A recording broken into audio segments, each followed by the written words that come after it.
नमस्कार, मैं हूं जयवीर पुंडीर और आप देख रहे हैं हिमालय दर्पण उत्तराखंड। आज की बड़ी चर्चा में आप सभी का बहुत बहुत स्वागत है। आज की जो बड़ी चर्चा है उसके विषय की अगर बात की जाए तो सवालों से क्यों बच रही है सरकार, उपलब्धियां हैं तो क्यों नहीं बताते सरकार। इस बड़ी चर्चा में आज के जो हमारे पैनलिस्ट हैं, सबसे पहले परिचय परिचय में शांति प्रसाद भट्ट जी हैं, उत्तराखंड क्रांति दल के केंद्रीय प्रवक्ता। बहुत बहुत स्वागत है आपका। दूसरे मेहमान है शिशुपाल सिंह रावत जी हैं, प्रदेश उपाध्यक्ष आम आदमी पार्टी के। आपका भी बहुत बहुत स्वागत है रावत जी। और भूपेंद्र सिंह नेगी युवा कांग्रेस के जिला अध्यक्ष हैं। आपका भी भूपेंद्र नेगी जी बहुत बहुत स्वागत है आज की बड़ी चर्चा में। और जितने दर्शक हमें देख रहे हैं उन सभी का भी बहुत बहुत स्वागत। और आज जो चर्चा है, चर्चा का विषय लगभग सभी लोग जानते हैं। जैसा आज ये चर्चा पूरे कल से ही ये चर्चा एक तरीके से सोशल मीडिया में छाई रही और आज उसी पर हमारी चर्चा भी केंद्रित रहेगी। ये किस तरीके से देखा जाए, शुरुआत करूंगा शांति प्रसाद भट्ट जी से। शांति प्रसाद भट्ट जी, थोड़े शब्दों में किस तरीके से देखते हैं इस तरीके के मामले को? ये मामला जो है कितना कहां से कहां पहुंचा है?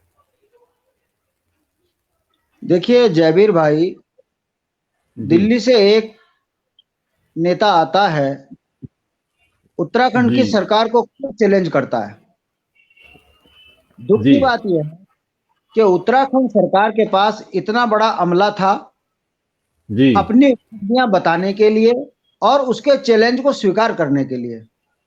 भारतीय जनता पार्टी में जिस तरीके से मुखिया मंत्री जी दबे हैं उसके आगे और उनके प्रवक्ता पार्टी के जैसे छुपे हैं, ये बताने के लिए काफी है कि हम जो पिछले 4 वर्षों से लगातार कह रहे थे कि भारतीय जनता पार्टी का नेतृत्व कमजोर है, इनके नेता जुमलेबाज हैं, राजनीति में इन्होंने कोई काम किया नहीं है, जमीनी हकीकत इनकी जीरो है।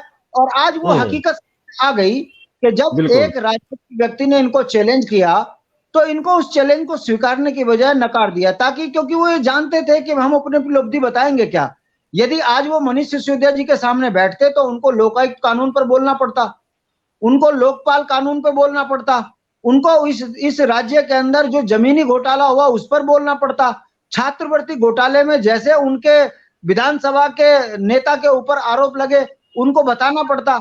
तो वो तमाम भर्ती घोटाला हो, फॉरेस्टर घोटाला हो, 108 कर्मचारियों का उत्पीड़न हो, पंचायती राज वालों का उत्पीड़न जो वर्तमान में चल रहा है इस पर सवाल हो, तो इन तमाम चीजों का जवाब उनके पास था नहीं। तो उन्होंने क्या किया कि मनीष सिसोदिया जी की चैलेंज को अस्वीकार करते हुए छुप गए। न सिर्फ छुपे बल्कि उत्तराखंड सरकार को शर्मसार करने वाला काम भी आज के दिन में कर दिया। अब आ जाइए दूसरा सवाल। मैं पूछना चाहता हूं मनीष सिसोदिया जी जो ये कह रहे थे कि दिल्ली मॉडल, भैया वीडियो वायरल हो रहे हैं कि एक तरफ स्कूल चल रहा है दूसरी तरफ शराब का ठेका है। जब ये अपने स्कूल के मंदिर में शराब का ठेका बंद नहीं करा पाए, एक तरफ स्कूल दिखा रहे हैं दूसरी तरफ कूड़े का ढेर दिखा रहे हैं, तो इनकी सोच का कूड़ा जनता ने देखा है। तीसरी बात, आप अखबारों को मैनेज कर अगर आप खाली वाई वाई करोगे तो आपको यहां बताना चाहिए था कि दिल्ली का मॉडल उत्तराखंड में आप कैसे लागू करोगे।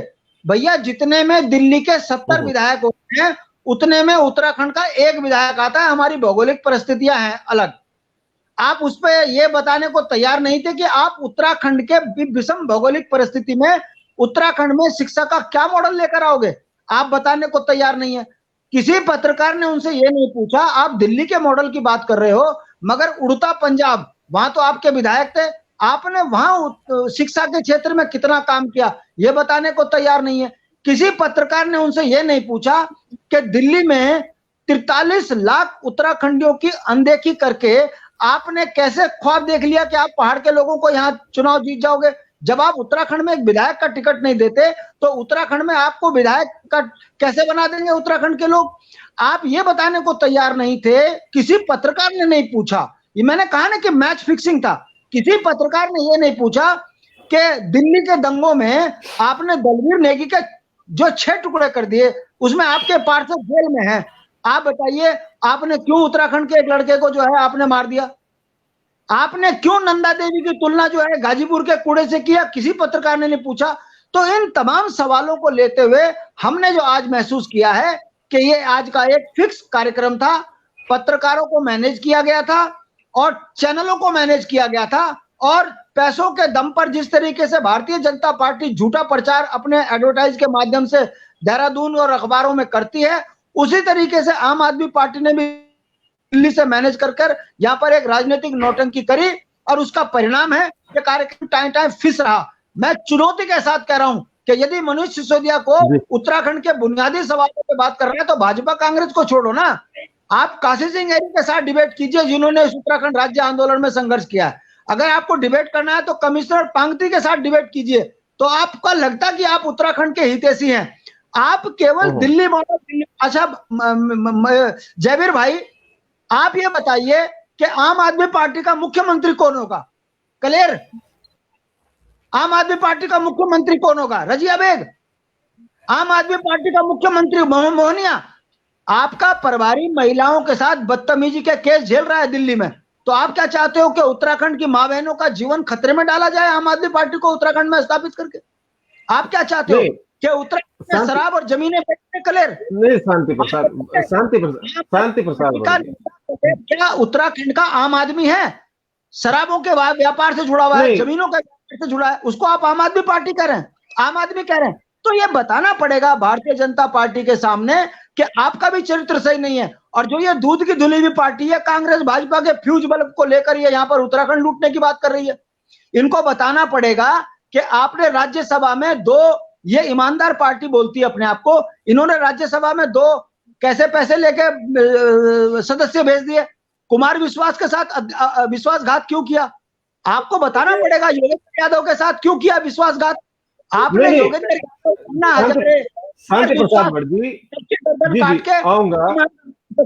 आप राजनीतिक बेईमान है। बेईमानी इस बात की दिख गई। भारतीय जनता पार्टी के नेता से बात करी। मैं पूछना चाहता हूं, ये मदन कौशिक कौन है? अगर ये उत्तराखंड के हितैषी होते तो आज ये आप जनता के बीच में आके खड़े होते। वो उसी पे वाला उत्तराखंड का हितैषी नहीं हो सकता। राज्य बेच सकते हैं, जमीन बेच सकते हैं, ये उत्तराखंड के नेता नहीं है। और मनीष सिसोदिया की इस नौटंकी को उत्तराखंड की जनता ने देखा है, जाना है, समझा है, और आने वाले समय में यह मुद्दा बनेगा। जो कुमार विश्वास का नहीं हुआ, जो अन्ना हजारे का नहीं हुआ, जिसने नंदा देवी की तुलना गाजीपुर के कूड़े से करी, जो दलबीर नेगी का हत्यारा हो, उस पार्टी को उत्तराखंड में नहीं बसा सकते। ये आघात है और आने वाले समय में बड़ा मुद्दा बनेगा। मैं आपके माध्यम से चुनौती देता हूं, आम आदमी पार्टी में अगर कोई नेता आकर बैठिए उत्तराखंड क्रांति दल के साथ, दो हाथ करिए, तब पता चलेगा कि असली नेता कौन है। बुनियादी सवाल। भट्ट जी, आता हूं। एक सवाल है, शिशुपाल सिंह रावत जी हैं, प्रदेश के उपाध्यक्ष हैं आम आदमी पार्टी से, और ये शिशुपाल जी जो इस तरीके की नौटंकी, इसको नौटंकी ही कहा जा रहा है आज की डेट में। ठीक है, सरकार ने चुनौती स्वीकार की, उन्होंने शायद वो जल्दबाजी में किया होगा मदन कौशिक जी ने, हमें भी लगा कि संकट मोचक के तौर पर वो उभरे हैं सरकार, और वो प्रवक्ता हैं सरकार के, तो जाहिर सी बात है जवाब उन्हीं को देना था। उन्होंने कहा कि मैं एक सांस में 100 उपलब्धियां गिनवा दूंगा, वो 5 उपलब्धि की बात करते हैं। चैलेंज स्वीकार किया तो लगा, हमने भी एक चर्चा रखी इसमें अपने कार्यक्रम में 7 बजे, हिमालय दर्पण उत्तराखंड ने इस विषय पर कि मदन कौशिक ने स्वीकार किया है चैलेंज, तो अच्छी बात, अच्छा लगा। लेकिन ये इस तरीके की, अब इसको नौटंकी कहा जा रहा है। मनीष सिसोदिया जी सियर हैं, ठीक है, मान लिया उन्होंने काम किया। दिल्ली में और उत्तराखंड में बहुत जमीन आसमान का अंतर है, दिल्ली पहले से फॉरवर्ड है, मान लिया। ऐसा तो नहीं है कि पिछड़ा हुआ उत्तराखंड भी हो, तो ये नौटंकी करने की क्या जरूरत थी कि सरकार को नीचा दिखाना चाहते हैं उत्तराखंड की सरकार को। ठीक है, भारतीय जनता पार्टी की सरकार की ऐसा तो नहीं कहा जा सकता कि कुछ उपलब्धियां नहीं होंगी, भले ही आज उनके प्रवक्ता नहीं बता पाए उपलब्धियां, या सरकार इस पर बैकफुट पे आई है, इसके लिए हम शर्मिंदगी खुद महसूस कर रहे हैं। लेकिन ये चीज आम आदमी पार्टी को कहां तक ये शोभनीय है कि इस तरीके से चैलेंज किया जाए? क्या मनीष सिसोदिया जी इतने सिंसियर हैं और उप मुख्यमंत्री भी हैं, इस तरीके की ड्रामेबाजी करके आप राजनीति चमकाना चाहते हैं उत्तराखंड में? जी, आपका क्या कहना है? इसी तरीके से यूपी में भी चैलेंज किया उन्होंने। क्या मुख्यमंत्री को चैलेंज करेंगे या यहाँ के मंत्रियों को चैलेंज करेंगे, इस तरीके से। ठीक है, अब अपनी बात रखिए, इस तरीके की परिपाटी क्यों लेके आ रहे हैं, नया पैटर्न क्यों बना रहे हैं सर? जी, मैं आपका धन्यवाद करना चाहता हूँ और मैं जी जी आपको बताना चाहता हूँ कि लोकतंत्र में एक परिभाषित होती है। कितना अच्छा होता कि अगर आज दो राज्य सरकारें आपस में काम पर बहस करते, काम की बात होती, उस जनमानस की बात होती, उस उत्तराखंड आंदोलनकारी जो लोग हैं, जो शहीद हैं, उनके सपनों के उत्तराखंड की बात होती, चर्चा होती, तो बहुत अच्छी बात थी। जहां तक भारतीय जनता पार्टी का सवाल है, भारतीय जनता पार्टी सत्ता के नशे में चूर है। इनको नहीं पता है, विकास से लेना देना नहीं है। आज खुद मनीष सिसोदिया जी और हम लोग जो है डोई वाला स्कूल को देखने गए, तो आपने भी वीडियो के माध्यम से देखा कि क्या हाल है। जहां तक उत्तराखंड क्रांति दल के भाई शांति प्रसाद भट्टी कह रहे हैं, देखिए पहले जो है कि आप अपने संगठन को देखिए, हम जन भावनाओं के अनुरूप उत्तराखंड के शहीदों का, उत्तराखंड आंदोलन का नहीं रावत जी, मेरा सवाल ये नहीं था। ठीक है, ये काम मीडिया का है, अगर सरकार काम नहीं करती, उत्तराखंड में मीडिया है ना, वो दिखाएगी सरकार क्या काम कर रही है, क्या काम नहीं कर रही है। आप तो एक तरीके से मीडिया का काम करना शुरू कर रहे हैं। मनीष सिसोदिया जी ठीक है, वो मीडिया में थे, मैंने माना, और बड़े चैनल में थे, वो पत्रकार भी रहे। जी जी, लेकिन ये चीज तो गलत है कि आप बहुत ज्यादा जी नीचा दिखाने की कोशिश है ये। जी आम आदमी पार्टी के नेता है और आज जो शिक्षा में उन्होंने काम किया है, देश विदेश में उसकी चर्चा हो रही है। ये सब लोग ठीक है, अच्छी बात है, अच्छा काम कर रहे हैं तो अच्छी बात है, चर्चा होनी भी चाहिए। और यहाँ की सरकार अगर काम नहीं कर रही है तो मीडिया दिखा तो रहा है कि काम नहीं हो रहा है, या काम हो रहा है तो वो भी दिखाया जा रहा है। जी फिर भाई इनसे पूछिए कि पंजाब में आपने शिक्षा में क्या किया। और एक चीज, जी जी, और शिशुपाल जी एक चीज और भी है, अगर आम आदमी पार्टी इस तरीके से, ठीक है उत्तराखंड में आप आ रहे हैं, स्वागत है, काम करिए, अपनी बातें रखिए, लेकिन दूसरा तरीका, जी बिल्कुल आऊंगा, जी जी जी जी आता हूँ, जी जी बोलिए बोलिए सर बोलिए। आम आदमी पार्टी के वरिष्ठ नेता है और उन्होंने नई दिल्ली में शिक्षा में इतना अच्छा काम किया कि उसको देश विदेश तक उसकी चर्चा है। पिछली बार जब वो अपने दौरे पर आए थे, उन्होंने कहा था कि मुख्यमंत्री जो है 0 वर्क चीफ मिनिस्टर है, और चैलेंज किया था कि वो जन भावनाओं के अनुरूप जो प्रत्येक व्यक्ति को फायदा पहुंचाता हो, ऐसे 5 काम गिनवा दिए तो हम मान जाएंगे इसको, जिन्होंने काम किया। लेकिन अभी आपने देखा कि उनके जो प्रवक्ता है सरकार के, माननीय मदन कौशिक जी, हम तो आदर करते 4 बार के विधायक हैं, उन्होंने स्वीकार किया था कि मैं डिबेट में आऊंगा और मैं 100 काम बताऊंगा, 200 काम बताऊंगा। लेकिन आज वो डिबेट से नदारत थे। लोकतंत्र में अगर दोनों सरकारें आपस में चर्चा करती तो शायद उत्तराखंड के जनमानस के लिए ये फायदे की बात थी। ये मैं आपसे कहना चाहता हूँ। और पानी पे आरोप लगा देना, बातें करना, इन बातों से तो 20 साल बीत गए उत्तराखंड में। शांति प्रसाद जी, जो आप बातें कह रहे हैं, इन बातों में कुछ नहीं रखा है, सिर्फ काम की नीति और काम होना चाहिए। उत्तराखंड के जो निवासी हैं, जो वासी हैं, उन्होंने जो 20 सालों से जो त्रस्त है, जिनको रोजगार नहीं मिल रहा है, शिक्षा नहीं मिल रही है, स्वास्थ्य नहीं मिल रहा है, उनके लिए काम होना चाहिए। और काम के डंके पे ही हम उत्तराखंड में जो है वोट मांग रहे हैं। और उत्तराखंड में निश्चित रूप से उत्तराखंड का जनमानस चाह रहा है कि बीजेपी कांग्रेस ने 20 साल जो है, चाहे भ्रष्टाचार का मामला हो, चाहे बेरोजगारी का मामला हो, आप आंकड़े देख सकते हैं, और उसमें उत्तराखंड क्रांति दल भी भागीदार रही है। 5 साल आपने कांग्रेस के साथ बिताए, 5 साल आपने भाजपा के साथ बिताए। सर सवाल ये था शिशुपाल जी, वोट मांगिए, आप प्रचार कीजिए, सरकार के खिलाफ कीजिए कि सरकार ने कुछ नहीं किया, बताइए ना जनता को। लेकिन ये जो परिपाटी है, नया प्रचलन है एक तरीके का कि आप आइए डिबेट कीजिए, चैलेंज दे रहे हैं, ये कहां तक सही है? ये यूपी में भी दिया है मनीष सिसोदिया जी ने। दूसरी चीज है, आम आदमी पार्टी अपना वर्चस्व बढ़ा रही है, तो इस तरीके का एक तरीके से किसी को अगर आप नीचा दिखाकर अपना वजूद बनाने की कोशिश, जैसा ये लगा है। ने इन्हें नीचा क्या दिखाया इसने, तो आज उत्तराखंड के लिए शर्मसार की बात है कि अगर उन्होंने चैलेंज स्वीकार किया था, बहस के लिए आना था, कामों पर चर्चा होती तो उनको आना चाहिए था, वो नहीं आए। इसमें आम आदमी पार्टी की क्या कोई गलती है? आम आदमी पार्टी तो चाह रही कि 20 सालों में क्या काम किया, 4 साल में आप 5 काम गिना दिए जो जनता को फायदा हुआ हो जिससे। जी, आऊंगा आपके पास में। और कई चीजें ऐसी भी हैं कि आम आदमी पार्टी के नेता भी इतना कुछ ऐसा नहीं है। खैर, मनीष सिसोदिया जी बात नहीं करता। अभी वो शांति प्रसाद भटजी ने कही थी ना भगवंत मान की बात, तो भगवंत मान का तो आपको पता ही है, कौन सा नशा करके संसद में चला जाता है बंदा, आप देखते ही हैं उसको, सांसद हैं आपके। ऐसा ना देखिए, काम पे चर्चा जी हो जी, रही है। नशा करके संसद में जाना कितना अच्छा है, आप जानते हैं इस बात को कि नशे में टून होके बंदा संसद में जाएगा, ये अच्छी बात है क्या? जी, ये तो बीजेपी के आरोप है। बीजेपी जो है बीजेपी की बात नहीं सर, वो तो वीडियो वायरल होते हैं उनके इस तरीके से नशे में। इस तरीके के तो सांसद हैं आम आदमी पार्टी के, फिर और क्या करेंगे? किस तरीके की परिपाटी चलाना? जो कांग्रेस से आज मेरे साथ। जी सर, दे दीजिए जवाब, फिर मैं कांग्रेस वालों के पास चलता हूं। जी, मैं ये कह रहा हूँ कि जो आज एक लोकतांत्रिक प्रक्रिया के हिसाब से आम आदमी पार्टी ने डिबेट के लिए आमंत्रित किया था और माननीय मदन कौशिक जी ने उसे स्वीकार किया था। चर्चा बिल्कुल ये है बिल्कुल। कि उनकी। वो निकल जाए। आज जी आखिर जी, जनता के सवाल पूछे जाते हैं। चर्चा भी इसीलिए रखी है सर, जी जी, कि मदन कौशिक जी ने चैलेंज क्यों स्वीकार किया, अगर किया तो फिर उसे निभाया क्यों नहीं?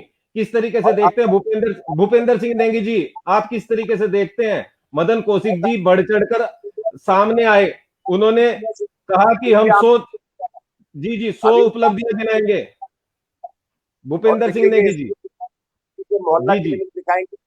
दिल्ली में जो ठीक है विकास देखिए सर। हुआ है। जावेद भाई जिस प्रकार से जी जी, जो आऊंगा दिल्ली आम के आदमी मोहल्ला पार्टी क्लिनिक मैंने भी देखे हैं और सर। जी जी, जो आम आदमी जी जी, पार्टी और भाजपा है वो एक दूसरे के पूरक ही हैं और वो इसलिए दिल्ली में जैसा कि आपने देखा है कि कांग्रेस के लोगों को तोड़कर आम आदमी पार्टी अपने पास ले गई, अरे सर, भाजपा अपने चर्चा पास ये ले गई, नहीं तो है इसी प्रकार नेगी जी, इसी चर्चा नहीं मैं चर्चा आ रहा ये हूँ, मैं है मुद्दे पे मदन आ रहा हूँ। आप कौशिक मैं जी जी, बिल्कुल बिल्कुल मैं उसी मुद्दे में आ रहा हूँ, आप 2 मिनट सुनिए। उसी प्रकार से अब यहाँ पर भी क्योंकि पिछले जो ये अभी 4 साल निकले हैं, इन 4 सालों में भाजपा द्वारा कोई किसी भी प्रकार का कोई कार्य नहीं किया गया।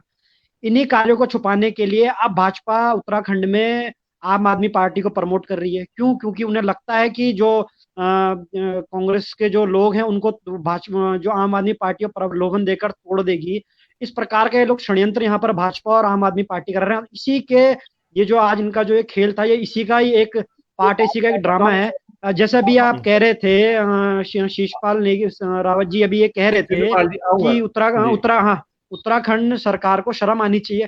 तो क्या शर्म आम आदमी पार्टी को नहीं आनी चाहिए? आम आदमी पार्टी के अंदर कोई, उत्तराखंड के अंदर कोई ऐसा कद्दावर नेता नहीं है कि जो डिबेट के लिए मदन कौशिक को बुलाता। इनको दिल्ली से नेता एक्सपोर्ट करके यहाँ पर लेकिन आने पड़ रहे हैं और दिल्ली मॉडल को बताकर वो उत्तराखंड की जो उत्तराखंड का जो इन्होंने भाजपा सरकार ने जो 4 साल काम नहीं किया उसको उसको वो बीट करने की कोशिश कर रहे हैं। तो ये इनके लिए बहुत शर्मसार करने वाली बात है। क्या आप कह रहे हैं कि आपने उत्तराखंड में बहुत बड़ा संगठन बना दिया है और आम आदमी पार्टी कार्यकर्ता यहाँ जोड़ रही है, तो क्या उन कार्यकर्ताओं में इनके पास एक भी नेता नहीं है? केवल जो कुछ असंतुष्ट हैं, जो कुछ भाजपा के असंतुष्ट हैं, कुछ कांग्रेस के असंतुष्ट हैं, उस नेताओं को लेकर ये यहाँ पर अपना वो जमाना चाहते हैं। और इसी को देखते हुए आज ये इन्होंने ये नौटंकी की है कि मदन कौशिक जी आए और हमसे डिबेट करें। तो किसी उत्तराखंड के उसको नहीं बुलाते नहीं, और उससे डिबेट कराते। इसमें क्या उत्तराखंड में कोई ऐसा काबिल नहीं है? नहीं नहीं, दू, आज मदन दू, कौशिक जी जी की भूमिका पर सवाल खड़े किए। आज हाँ, अगर चैलेंज स्वीकार नहीं मैं करते इसके बाद उसी में उसके बारे में मैं इसके बाद बताइए। जजीरा में इसके बाद उसी में आ रहा हूँ। तो दूसरी तरफ तो हम्म, इनका ये नौटंकी। अब रही आई बात भाजपा की। भाजपा सरकार ने अपने इन 4 वर्षों में किसी भी प्रकार का कोई काम नहीं किया है। किसी भी सेक्टर में आप देख लीजिए। आप रोजगार की, क्योंकि हम युवा हैं तो हम ज्यादा रोजगार की बात करते हैं, कितने रोजगार देने का इन्होंने वादा किया था। 2017 में जब मोदी जी आए थे तो उन्होंने कहा डबल इंजन लगेगा, लेकिन उन्होंने डबल इंजन दोनों उल्टी साइड डबल इंजन लगा दे। एक जो राज्य सरकार है वो राज्य को इधर खींच रही है, केंद्र सरकार राज्य को इधर खींच रही है। आज हमारे राज्य में हजारों करोड़ का कर्जा हो गया है। सबसे ज्यादा कर्जा लेने वाले हमारे जो मुख्यमंत्री उनके नाम पे तमका लग गया है। कर्मचारियों को यहाँ पर तनख्वाह नहीं मिल रही है, रोजगारों को नौकरी नहीं मिल रही है। अधिनियम चयन आयोग फॉरेस्ट गार्ड भर्ती एक बड़ी मुश्किल से एक भर्ती आई थी, उस भर्ती को वो कंडक्ट करते हैं और उसके बाद अभी तक वो उसका रिजल्ट घोषित नहीं कर पाते हैं। भर्ती में कितनी धांधलियां हुई ये सब हमने देखा है, उसकी आज तक जांच नहीं कर पाए, उसका कोई जांच रिपोर्ट आज तक सदन में नहीं रख पाए। भाजपा के विधायक ही खुद कहते हैं कि जौलजीबी टनकपुर मार्ग में खुद इतना भ्रष्टाचार हुआ है। तो इस प्रकार के जो इनके जो खुद के जो भाजपा के लोग हैं वो भाजपा पे भ्रष्टाचार के आरोप लगाते हैं। नौकरियां इन्होंने दी नहीं, स्वास्थ्य सुविधा, स्वास्थ्य की ये यहाँ पर व्यवस्था है कि मुख्यमंत्री को स्वयं अपना इलाज कराने के लिए दिल्ली जाना पड़ रहा है। दून अस्पताल में कई ऐसी महिलाएं हैं जिन्होंने फर्श में बच्चों को जन्म दिया है। तो इस प्रकार से ये स्थिति आज इन्होंने बना दी है। कोरोना काल में सरकार के पास कोई नीति नहीं थी। जब कांग्रेस द्वारा सरकार को कहा गया कि कोरोना संकट काल में जो प्रवासी लोग उत्तराखंड आ रहे हैं उनके क्वारंटाइन की व्यवस्था आप जो सीमा है उन पे कीजिए, लेकिन सरकार ने एक नहीं सुनी। सरकार ने जब हमारे यहाँ पर मुश्किल 10 या 20 मरीज उत्तराखंड में थे, जब प्रवासी भाई लोग हमारे यहाँ आए, उनकी कोई समुचित व्यवस्था नहीं थी, सरकार ने उनको उनके हाल में छोड़ दिया, गाँवों भेज दिया। सरकार गांव में फरमान देती है कि जो प्रधान है वो इनकी व्यवस्था कीजिए। अरे भाई, प्रधान को आपने कोई फंड दिया है या आपने कुछ दिया है? तो इस प्रकार से जो गलत नीतियों के कारण पूरे ये जो 4 साल इन्होंने निकाल दिए हैं, तो क्या ये डिबेट में जाते क्या जवाब देते? अरे सर, सरकार को लगातार कोस रही है, मीडिया नहीं कोस रही है। कुछ चैनल तो है ऐसे जो सरकार के कामकाज को लेकर बिल्कुल कुछ नहीं, बिल्कुल मैं इस बात की आपके हिमालय जो दर्पण चैनल है मैं इसकी तारीफ करूंगा कि आप हमेशा जन मुद्दों को निष्पक्षता उठाते हैं, लेकिन 80% चैनल और 80% जो न्यूज एंकर हैं वो तो नतमस्तक है सरकार के चरणों में। वो तो सरकार के खिलाफ कुछ लिखना नहीं चाहते। इतने भ्रष्टाचार हो रहे हैं, कांग्रेस सड़कों, सदन से लेकर सड़कों तक कांग्रेस आ गई है। मुख्यमंत्री के जो ड्रीम प्रोजेक्ट सूर्यधार झील की मैं बात करूं तो उसमें जो खुद उनके सिंचाई मंत्री हैं वो कह चुके हैं कि ये लागत से ज्यादा इसमें जो लागत आई है उसमें क्या इन्होंने जांच कराई है?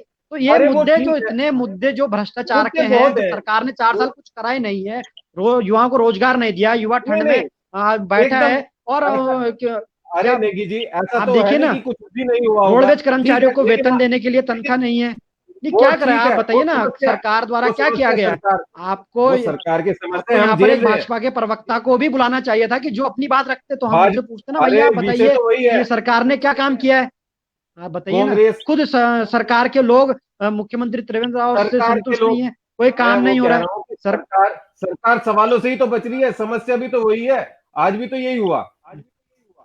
बिल्कुल नहीं, तो सरकार अगर सरकार पे कोई जो सरकार को इनका ये जो आम आदमी पार्टी ने जो नौटंकी आज यहाँ पर की है उस नौटंकी को स्वीकार ही नहीं करना चाहिए था।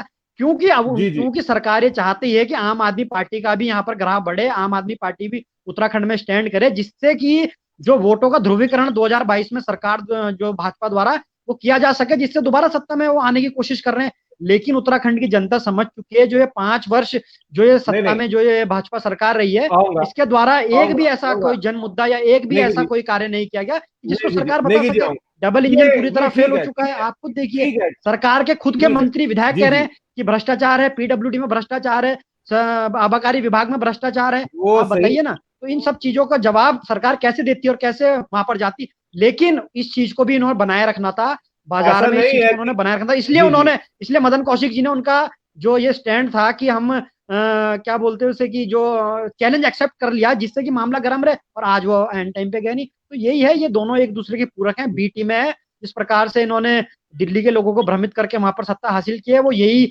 उत्तराखंड में करना चाह रहे हैं। लेकिन उत्तराखंड की जो देवभूमि की जो सम्मानित जनता है वो इनके जो ड्रामे उस चीज को समझ चुकी है, और आने वाले 2022 में निश्चित ही जो भाजपा की सरकार है इसका पटा शेप होगा और 2022 में कांग्रेस की जो सरकार है वो बनेगी। शांति प्रसाद भट्ट जी, आपने सुना कांग्रेस वालों को भी और आम आदमी पार्टी के शिशुपाल रावत जी को भी सुना। ये क्या आज मदन कौशिक जी ने, क्या मानते हैं कि आप मदन कौशिक जी ने बिल्कुल ही नाक कटा दी, जैसे बोला जा रहा है लगातार सोशल मीडिया पर चल रहा है, डर गए त्रिवेंद्र, देखिए नाक कटा दी मदन कौशिक जी ने। ये कहां तक जी? देखिए, इस बात को समझने की जरूरत है कि आखिर भारतीय जनता पार्टी जनता के सवालों से क्यों भागी। अगर इसकी तय में जाओगे तो भाई क्यों ना भागे। क्या आपने 50,000 प्रतिवर्ष बच्चों को रोजगार दिया? नहीं। लोकायुक्त कानून लागू किया? नहीं। आपने भारतीय जनता पार्टी ने वादा किया था को जेल भेजेंगे, भेजा नहीं। छात्रवृत्ति घोटाले में इनके विधानसभा अध्यक्ष का परिवार आ रहा है, उस पर कार्रवाई हुई नहीं। तो तमाम चीजों में भारतीय जनता पार्टी घिरी हुई थी और वो जानती थी कि हमारा नेतृत्व तो उत्तराखंड का इतना लचर है, इतना बेकार है। जब आम जनता की जुबान में भाजपा की सरकार की थू थू हो रही है, ऐसे में मदन कौशिक जी कहां जाते सवालों का जवाब देने, वो भाग गए। तो भारतीय जनता पार्टी को तो तमाम विपक्ष के नेता होने के नाते सब घेर तो रहे हैं। इसमें मनीष सिसोदिया ने कोई बहुत बड़ा काम नहीं किया। देखिए पिछले 20 सालों का ट्रैक रिकॉर्ड, कांग्रेस के शासन काल में पटवारी भर्ती घोटाला हुआ, डीएम सस्पेंड होता है, दरोगा भर्ती घोटाला होता है, दवाई घोटाला होता है, सांड घोटाला होता है, पशुपालन भर्ती घोटाला होता है, स्वास्थ्य भर्ती घोटाला होता है, मत्स्य भर्ती घोटाला होता है, जमीन घोटाला होता है, विधानसभा में जो है कार्य सामान खरीदने में घोटाला हो जाता है, विधानसभा भर्ती में घोटाला हो जाता है। यहां तक कि उत्तराखंड की बेहद कीमती जमीनों को कांग्रेस बेच लेती है। 56 से ज्यादा घोटाले वो थे जो कि पब्लिक डोमेन में कांग्रेस के 5 साल में आए थे। भाजपा ने यही तो कहा था कि इन पर कार्रवाई करेंगे। भाजपा को 5 साल शिक्षा मिली, क्या मिला? भाजपा ने सुनो देखिए, मेरे को तथ्य को आने दीजिए, तब बात की सार्थकता समझ में आएगी। भाजपा को सत्ता दी जनता ने क्या किया?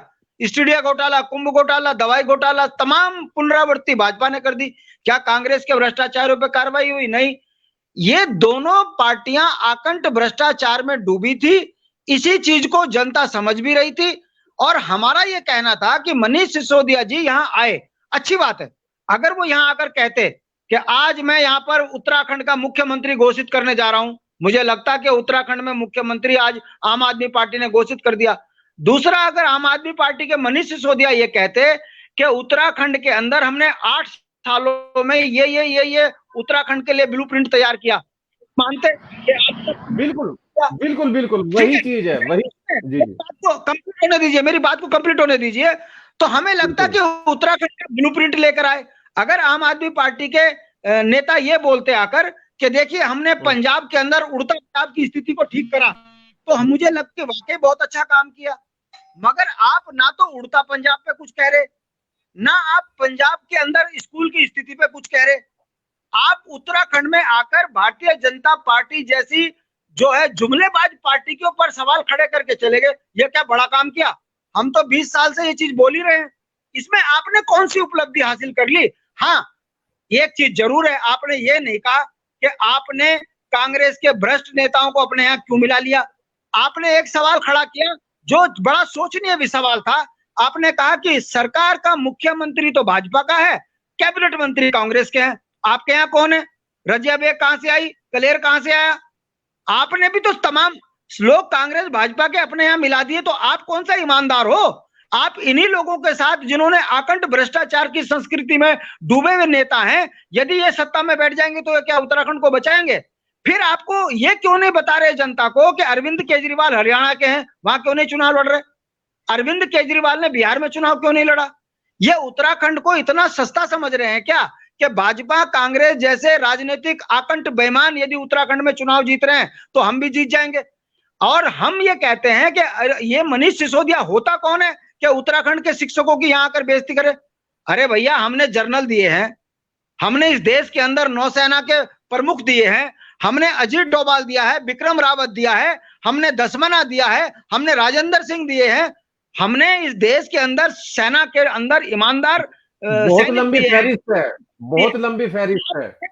ये इन्हीं शिक्षकों की कीमत है। ये हमारे ईमानदार शिक्षकों ने इस देश के अंदर देश प्रेम करने वाले कर्मचारी से लेकर सेना के अधिकारी दिए। और एक मनीष सिसोदिया बता दे कितने सिसोदिया हैं सेना में जनरल, कितने सिसोदिया हैं? आप कैसे आके उत्तराखंड को बेइज्जत करके जा सकते हो भाई?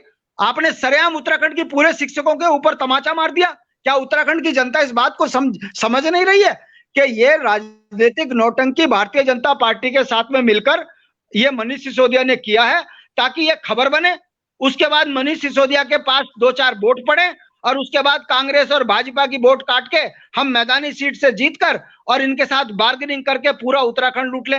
हम पूछना चाहते हैं, मनीष सिसोदिया ने आकर ये क्यों नहीं कहा कि उत्तराखंड के मूल निवासी बहुत पिछड़े गए, आर्थिक रूप से, सामाजिक रूप से इनकी जमीनों पर बाहर के लोगों ने कब्जा कर लिया, हम इनको छुटाएंगे। मनीष सिसोदिया ये क्यों नहीं बता रहे कि फ्री बिजली आप किसको दोगे? जो नाले खालों में हमारी जमीनों पे बैठ गए, इनको फ्री बिजली दोगे आप?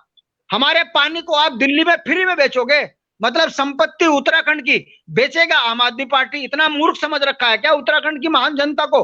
जनता इस बात को समझ रही है कि मनीष सिसोदिया उत्तराखंड की जनता की जिस तरीके से अनदेखी दिल्ली में करके गए, उत्तराखंड की जनता उसको बख्शेगी नहीं। नंदा देवी की जो बेइज्जती इन्होंने करी है गाजीपुर के कूड़े से तुलना करके, तो जनता ये भूली नहीं है। दलवीर नेगी की हत्या भी जनता भूली नहीं है। और जनता ये भी नहीं भूली कि जब ये कुमार विश्वास के नहीं हुए, जब ये अन्ना हजारे के नहीं हुए, जब ये योगेंद्र यादव के नहीं हुए, तो ये हमारे कहां से होंगे? और कौन नहीं जानता अरविंद केजरीवाल ने अपने रिश्तेदारों को कैसे भर्ती करा राज्यसभा में? आप बताइए, राज्यसभा में 2 सीटें बेचकर आपने, तभी तो योगेंद्र नाराज हुए, प्रशांत भूषण नाराज हुए। जिन्होंने आम आदमी पार्टी को सींचा उनको आपने दरकिनार कर दिया। आप ईमानदार हो, ईमानदार हो। अब ये शिशुपाल भाई पहले बसपा में थे, फिर कांग्रेस में हुए, अब आजकल आम आदमी की टोपी पहन रहे। ये मैं क्या समझ नहीं रहे हम? जिनका अपना कोई राजनीतिक वजूद नहीं होता वही दर दर भटकते हैं और दर बदर होते हैं, वही उत्तराखंड को लूटने की बात करते हैं। मैं पूछना चाहता हूं, मनीष सिसोदिया अगर ईमानदार होते, काशी सिंह एरी के पैर पकड़ते ना और पूछते ना कि इस भीषण भौगोलिक परिस्थितियों में आखिर क्या कौन से कारण हैं कि उत्तराखंड के अंदर इतनी विषम परिस्थितियों में चुनाव जीतना मुश्किल है? भाई कारण बताओ, क्या कारण है कि उत्तराखंड की शिक्षा व्यवस्था खराब हो रखी है? क्योंकि आप जानते हो कि काशी सिंह एरी का सामना आप कर नहीं सकते। आप एसएस पांगती जो कमिश्नर पूर्व आईएएस हैं, उत्तराखंडी हैं, उनका सामना आप नहीं कर सकते। जो आकंठ भ्रष्ट बेईमान आईएएस अफसर हैं उनको आप उत्तराखंड में मिलाकर आप आम आदमी पार्टी को के माध्यम से उत्तराखंड को लूटने की योजना बना रहे हैं। तो क्या जनता समझ नहीं रही है? और अगर आपका वाकई ऑनेस्टी है तो आप ये बताइए, भगवंत मान पर इतने आरोप लगे संसद में, क्यों नहीं बोलते आप? उड़ता पंजाब पूरा देश देखता है। आपने पंजाब की शिक्षा व्यवस्था पे क्या किया? आपने पंजाब को सुधारने में कौन सी अहम भूमिका निभाई? वहां आप बोलने को तैयार नहीं हो। हाँ, आपने सोच लिया कि कांग्रेस जब उत्तराखंड में सत्ता में आ सकती है, भाजपा उत्तराखंड में सत्ता में आ सकती है, तो हम भी सत्ता में आ जाएंगे। इतने सस्ते नहीं है। आपने आज उत्तराखंड के शिक्षकों का जो अपमान किया है, पूरे पहाड़ के शिक्षकों में उबाल है इस बात को लेकर कि आखिर हमने इन विषम परिस्थितियों में उत्तराखंड की शिक्षा के स्तर को बढ़ाया है। हमने आईएएस दिए हैं, हमने पीसीएस ऑफिसर दिए हैं और उत्तराखंड की सेवा में 75% प्राथमिक विद्यालयों से पढ़ने वाले बच्चे आज सरकार की सेवा कर रहे हैं, देश की सेवा कर रहे हैं। और आप आकर सरेआम उत्तराखंड की बेइज्जती करके चले गए।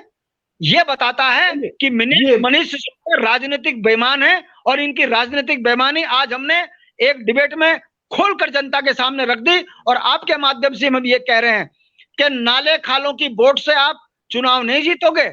उत्तराखंड को अनदेखा करके आप बक्से नहीं जाओगे।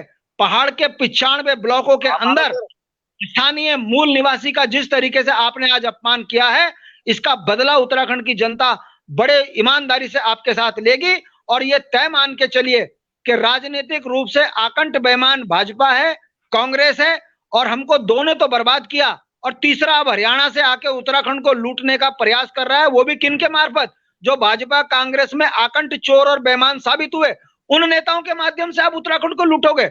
हम धरती पुत्र हैं, मूल निवासी हैं, उत्तराखंड के राज्य आंदोलन से निकले हुए पार्टी हैं। हमारा यह कहना है कि उत्तराखंड की टेरिटरी में कोई आए, अपनी आजीविका के लिए रहे, कोई दिक्कत नहीं है। मालिक बनने का ख्वाब देखेंगे तो बक्से नहीं जाएंगे, ये तय मान के चलिए।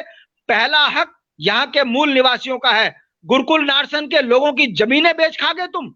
आपने उधम सिंह नगर के जो सरदारों की जमीनों को बेच खा गए।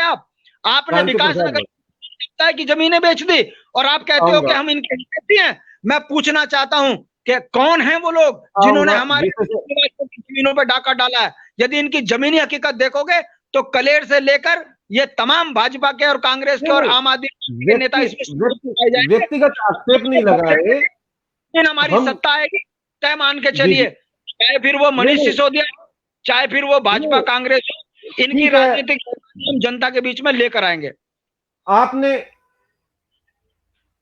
चले गए शिशुपाल रावत जी, आऊंगा भूपेंद्र नेगी जी, आ रहा हूं आप ही के पास में, क्योंकि वो चले गए हैं, बीच में डिस्कनेक्ट हो गए हैं, शायद उनको कहीं निकलना है। ये जो देखने में आया है इस तरीके से, ठीक है, आप अगर कोई अच्छा काम करना चाहते हैं, सरकार भले ही क्या कर रही है आप बताइए, कोई दिक्कत नहीं है, हम भी बता ही रहे हैं कि सरकार क्या कर रही है क्या नहीं कर रही है, रोज ही कोस रहे हैं बैठकर, लेकिन इससे क्या फायदा हो रहा है? आप एक तरीके से नीचा दिखाने का एक आपने नया तरीका निकाल दिया। आपने ये नहीं बताया, जैसे शांति प्रसाद भट्ट जी ने कहा कि भाई हमारा मुख्यमंत्री ये होगा, हमारा ब्लूप्रिंट ऐसे होगा, इस तरीके से हम स्वास्थ्य सेवाएं बढ़ाएंगे, ऐसा कुछ भी नजर नहीं आया। लेकिन आपने एक चैलेंज दिया और सरकार को कहीं ना कहीं नीचा दिखाने की कोशिश रही। क्या ये सही बात है या गलत बात है भूपेंद्र नेगी जी? और सबसे बड़ी गलती मदन कौशिक जी ने की, इसका मतलब ये हुआ कि चैलेंज स्वीकार कर लिया। नहीं देखिए, गलती तो दोनों तरफ से हुई है, भाजपा की तरफ से भी और अपना आम आदमी पार्टी की तरफ से भी, क्योंकि मैंने जैसे पहले कहा था कि दोनों एक दूसरे की पूरक पार्टियां हैं और भाजपा केवल और केवल वोटों के ध्रुवीकरण करने के लिए जो है इसको स्टैंड करना चाहिए, इस पार्टी आम आदमी पार्टी को स्टैंड करवाना चाह रही है, कुछ कांग्रेस के संतुष्ट, कुछ भाजपा के संतुष्ट, इनको लेकर आज ये पार्टी ऐसा संभव नहीं है, मुझे नहीं लगता इस तरीके की कोई वो रही होती होगी। नहीं देखिए, आप मानिए इस चीज को, दिल्ली में भी इन्होंने इसी प्रकार से किया है। क्या दिल्ली में शीला दीक्षित जी ने जितना 15 सालों में काम किया आज तक किसी ने काम किया? लेकिन फिर भी जो भाई भतीजावाद, जातिवाद, हिंदू मुस्लिमवाद, इन चीजों से इन एक चक्र रचकर दिल्ली से कांग्रेस को हराने का काम किया। उसी प्रकार से उत्तराखंड में हराने के लिए, क्योंकि भाजपा को तो साफ दिख रहा है कि 2022 में भाजपा की सरकार नहीं आने वाली, क्योंकि उनके पास कोई मुद्दा नहीं है। आखिर में उन्होंने केवल हिंदू मुस्लिम, भाई भतीजा, इसी प्रकार के मुद्दों को उठाना है और इन्हीं को लेकर जनता के बीच में जाना है, क्योंकि उनके पास कोई मुद्दे तो है नहीं। तो अगर जब उन पर कोई मुद्दे नहीं है, जब उन्होंने कोई कार्य नहीं किया है, तो किस प्रकार से आज डिबेट में जाते? और दूसरी रही बात आम आदमी पार्टी की, अगर आम आदमी पार्टी पे कोई अगर ढंग का आदमी उत्तराखंड का, तो वो सवाल पूछता क्यों दिल्ली वालों को आकर उत्तराखंड में सवाल सवाल करने पड़ रहे हैं? क्या यहाँ कोई योग्य व्यक्ति आम आदमी पार्टी की तरफ नहीं है? तो ये दोनों ही पार्टियां एक दूसरे की पूरक है। और दूसरा सवाल में शांति प्रसाद भट्ट जी पूछना चाहता हूँ, क्या 20 साल की जो सरकारें रही, इसमें क्या यूकेडी का योगदान नहीं रहा? क्या भाजपा कांग्रेस सरकारों में यूकेडी नहीं रही? क्या यूकेडी चुनाव नहीं लड़ी? क्या तो यूकेडी का आज तक यूकेडी ने तो अपना कोई बताया नहीं कि हमारा मुख्यमंत्री का कौन चेहरा है। दूसरों को आप बहुत ज्ञान दे रहे हैं। अगर आप इतने ही अच्छे थे और आपकी नीतियां इतनी अच्छी थी, तो क्यों जनता ने आपको नहीं चुना? क्यों जनता आपको लेकर नहीं आई? आप 7 सीटों से आपने अपनी शुरुआत की थी, आज देख लीजिए क्या हालत है। आपके नेता आपकी पार्टी से चुनाव जीतकर क्यों दूसरी पार्टियों में शामिल? भट्ट जी हमारी भी सुन लीजिए। आप मुझे बताओ ना, तुम नेता हो ना, नहीं आप मुझे बताइए, क्या दिवाकर भट्ट भाजपा सरकार में मंत्री नहीं थे? उसके बाद वो भाजपा के टिकट से चुनाव नहीं लड़े? प्रीतम पवार के कांग्रेस के सरकार में मंत्री नहीं थे? उसके बाद वो निर्दलीय जाके चुनाव नहीं लड़े? आप ये बताइए ना। आप अपनी तरफ तो झांक नहीं रहे हैं, आप नाले खालों की बात कर रहे हैं। तो नाले खालों में भी तो उत्तराखंड के लोग ही रहते हैं, गरीब लोग रहते हैं नाले खालों में। इसका मतलब उनकी बेइज्जती करना चाह रहे हैं कि उत्तराखंड की आम आदमी पार्टी आकर नाले खालों का वोट लेगी? तो नाले खालों में क्या लोग नहीं रहते हैं? वो हमारे उत्तराखंड के गरीब लोग वहां रहते हैं, तो क्या उनका वोट नहीं है? तो उनका कोई मान सम्मान नहीं है? तो आप ऐसी बात मत कीजिए कि आपने क्या करा, लोगों ने आपको क्यों नहीं चुना, उत्तराखंड की जनता ने आपको क्यों नहीं चुना? 20 साल से आप भी चुनाव लड़ रहे हैं, क्यों नहीं चुन रहे? आपके नेता आपने आज तक मुख्यमंत्री का क्यों अपना चेहरा नहीं घोषित किया कि हमारा मुख्यमंत्री का चेहरा ये? क्यों आपके नेता आपके पार्टी चुनाव लड़के दूसरी पार्टियों में शामिल हो जाते हैं? और अगर आप इतने अच्छे काम करते हैं, इतने लोगों की जनहित की बात करते हैं, पहाड़ की बात करते हैं, मैं जंगल जमीन की बात करते हैं, तो क्यों जनता आपको नहीं चुन रही है इन 20 सालों में? आपको अपनी पार्टी के अंदर झांक के देखना चाहिए कि आपकी पार्टी खुद एक नहीं है। हर दूसरे चौथे हर 1-2 साल में हमें सुनने को मिलता है कि आज यूकेडी के 2 फाड़ हो गए, आज ये चीनी के लिए ये लड़ रहे हैं, आज चुनाव चीनी के लिए वो लड़ रहे हैं। तो आप अपने बाद ये आदमी झांकिए, फिर जाकर भाजपा कांग्रेस पे आप इल्जाम लगाने का काम कीजिए। जब आपके दामन में खुद दाग हो तो दूसरों पे दाग नहीं लगाना चाहिए। मुद्दा क्या है कि आज भाजपा और आम आदमी पार्टी उत्तराखंड में आकर उत्तराखंड वालों को भ्रमित करके वोटों का ध्रुवीकरण करके 2022 की जंग जीतना चाहती है, जो कि कतई नहीं होगा। कांग्रेस उसको नहीं होने देगी। कांग्रेस आज भी उन मुद्दों के अपने स्टैंड खड़ी है भाजपा की तरफ। भाजपा ने तो पूरी भाजपा की सरकार तो कांग्रेस में ही है। क्या भाजपा पे नेता नहीं है? क्या कांग्रेस के सारे नेता, जो कांग्रेस के नेता ही अगर वो करने इतने अच्छे लगते हैं, कांग्रेस संगठन अपने नेता बनाती है तो फिर भाजपा उनको खरीदने का काम करती ठीक है। है, उस टाइम तो ठीक यूकेडी है, कुछ वो नहीं कहती, उस टाइम तो यूकेडी वो कोई बयान ठीक नहीं है। आता। आप लेकिन आप जब विपक्ष किसी में हैं, दूसरे के सत्ता ऊपर में भी इल्जाम रहे लगाने हैं। होते हैं तो ये बड़े बड़े इल्जाम लगाते हैं, इन्हें अपने गिरेबान में भी झांक नहीं के जी, देखना चाहिए ना। नहीं रही जी, बात, वो ठीक है। 2 मिनट, रही बात उत्तराखंड सरकार आप की, उत्तराखंड कांग्रेस सरकार सत्ता के में पास भी तो कोई रही है। मुद्दे नहीं है। जी, जी। नहीं, कांग्रेस भी सत्ता में रही है, उत्तराखंड ऐसा नहीं है कि 10 साल तो सत्ता उत्तराखंड में रहे सरकार हो के पास आप तो कोई लोग भी। मुद्दे नहीं है। भ्रष्टाचार आपकी सरकारों में भी हुआ है, ऐसा नहीं है। लेकिन नहीं, विषय देखिए ये नहीं है, कांग्रेस ने विषय जितना ये है काम उत्तराखंड के कि लोगों के लिए किया है, हाँ, पलायन रोकने के लिए किया है, उतना काम आज तक जो 20 सालों में भाजपा की सरकार रही है, और इन सरकारों मैं में माना हूं कि यूकेडी के भी सारी लोग रहे सरकारों ने हैं, तो काम उन्होंने किया क्या है। करा? उन्होंने भी कोई काम नहीं किया ऐसी कोई है। सरकार जितना काम हम लोगों आएगी ने कि किया वो है। काम। जी, जी, मैंने मान लिया आप लोगों ने काम और किया है, काम नहीं किया होता तो इतना विजय ये बहुगुणा ने दिखाई जब दे रहा है। कांग्रेस में रहते हुए जब आपदा आई थी तो कोई काम नहीं भाई करा, तो काम तो सभी लोग करते हैं, वो तो केंद्र स्वतंत्र नेतृत्व की द्वारा है, उसको हटा दिया सबका ही गया रहेगा। कि आप कोई काम नहीं कर जी, रहे हैं, जी, आपको हटा दिया गया। आप बताइए ना, अगर कांग्रेस में रहते हुए विजय बहुगुणा जी काम ने कोई तो काम नहीं किया या भ्रष्टाचार किया तो उनको हटा दिया गया। तो फिर क्या हुआ? भाजपा भ्रष्टाचार का आरोप उन पे लगाती रही, पेट्रोल चेयर लेकिन स्कूटर में पेट्रोल चोर का उन पे इल्जाम लगाती रही, लेकिन बाद में उनको हाथों हाथ ले लिया। उनके गए आज हुए की सारे विधायकों को आज मंत्री बना दिया। आप ये देखिए ना, आज की भाजपा जो के पास अगर अपने जी, लोग जी, होते तो अपने लोग नहीं, नहीं, बनाते। आज की चर्चा का विषय ये है कि मदन कौशिक जी ने चैलेंज स्वीकार किया, एक संकट मोचक के रूप में वो दिखाई दिए उस समय कि उन्होंने चैलेंज किया कि त्रिवेंद्र उन्होंने सीधा मुख्यमंत्री को चैलेंज किया और मुख्यमंत्री की तरफ से उन्होंने स्वीकार किया। लेकिन आज ये जो चीज सामने आई है ये बड़ी दुखद है।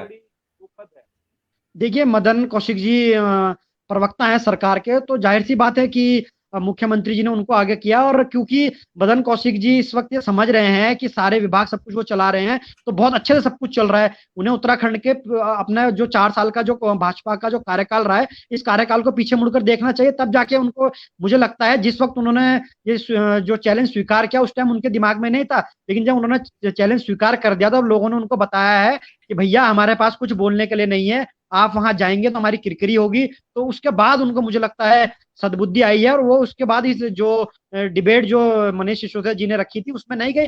और मैं तो आम आदमी पार्टी से ये सवाल पूछना चाहता हूँ कि क्यों कोई बाहरी नेता, क्यों आम आदमी पे, यहाँ के लोग नहीं, आम आदमी पे, उत्तराखंड के बिल्कुल लोगों पे विश्वास नहीं है, क्यों कोई बाहरी नेता आकर उत्तराखंड के जो नेता हैं इनको चैलेंज कर रहा है, और फिर वो नहीं जा रहे हैं, फिर कह रहे हैं उत्तराखंड की किरकिरी हो रही है, उत्तराखंड की बेइज्जती कर रहे हैं। तो इस प्रकार से क्या आम आदमी पार्टी जो उत्तराखंड की देवभूमि की जो सम्मानित जनता है उनकी आंखों में धूल झोंक कर क्या सत्ता में वापसी आना चाहती है?